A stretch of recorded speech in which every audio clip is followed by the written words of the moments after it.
ओम गुरुर्ब्रह्मा गुरुर्विष्णु गुरुर्देवो महेश्वरा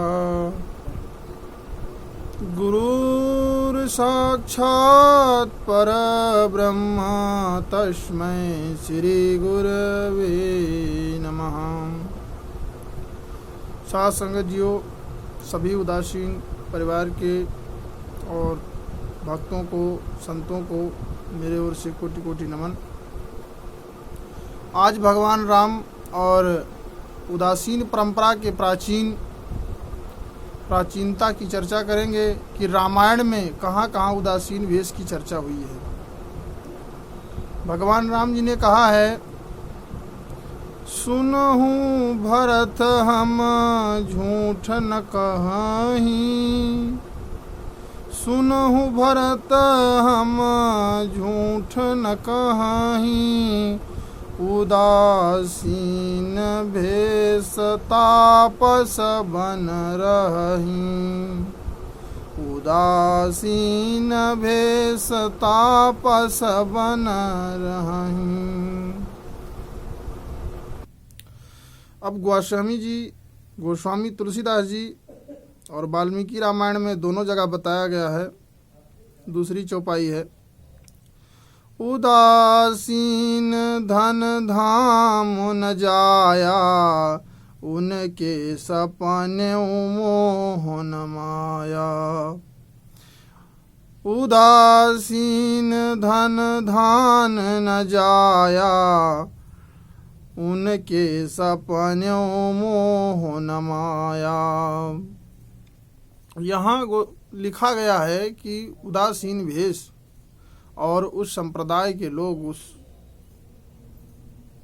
वह संत जो वह गृहस्थ जो उदासीन भेष को धारण करते हैं, उनके सपने में भी मोह माया नहीं होती है।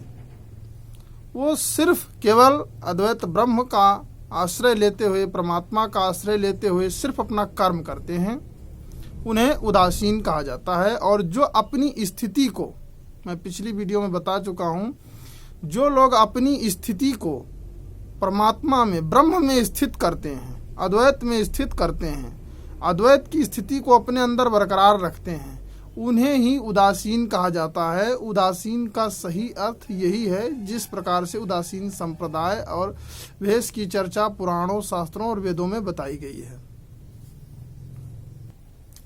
अब लास्ट में आपको तीसरी चौपाई में सुना रहा हूँ। तापस भेष विशेष उदासी,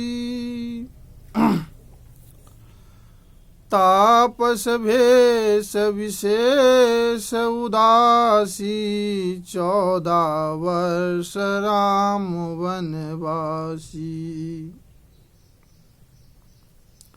जब भगवान राम की माता जी ने उनसे, महाराज दशरथ से वर मांगा, तो उन्होंने उदासीन भेष, उदासीन स्थिति में रहना, रोती हुई स्थिति नहीं, उदासीन स्थिति, यानी केवल भगवान का चिंतन, ब्रह्म का चिंतन और अपने सत्कर्म को करना। मतलब सत्कर्म को छोड़ने के लिए उन्हें नहीं कहा गया, सत्कर्म को करना और अपने सत्कर्म और प्रारब्ध के साथ उदासीन भेष में उनको जो है वन में 14 वर्ष तक रहना है। अब बहुत सारे लोग, कथावाचक लोग सुनाते हैं कि भगवान राम 14 वर्ष वन में रहे, सीता जी का हरण हुआ और उसके बाद नाना प्रकार की कथाएं। समय कम है क्योंकि वीडियो 5 ही मिनट का अच्छा होता है। तो उस समय जो है उदासीन भेष में रहते हुए भगवान राम ने शस्त्र धारण किया, धनुष, बाण इत्यादि शस्त्रों का उन्होंने अध्ययन किया था बचपन में ही, ऋषियों के पास, ऋषि मुनियों के पास, अपने गुरु के पास। और उन्होंने उस शस्त्र विद्या का प्रयोग किया, अपने तपोशक्ति का प्रयोग किया, और बिना तप किए हुए शस्त्र निष्फल होते हैं। तो उन्होंने अपने शस्त्रों का प्रयोग किया और कई राक्षसों का वध किया। तो हम सारे हिंदू समाज, सारी मानव जाति को बताते हैं, वो राक्षस हिंदू हो, मुसलमान हो, सिख हो, ईसाई हो, कोई भी हो, लेकिन यदि अगर वो धर्म विरोधी है तो उसका वध करना रामायण के अनुसार कोई पाप नहीं है।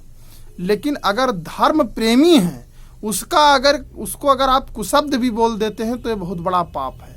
इसलिए शस्त्र और शास्त्र सभी विद्याओं को जानते हुए, ये हमारे शास्त्रों में बताया गया, सभी विद्याओं को जानते हुए और सत्कर्म करना, ब्रह्म में चिंतन रखना, ईश्वरीय चिंतन करना, इसी को उदासीन कहते हैं।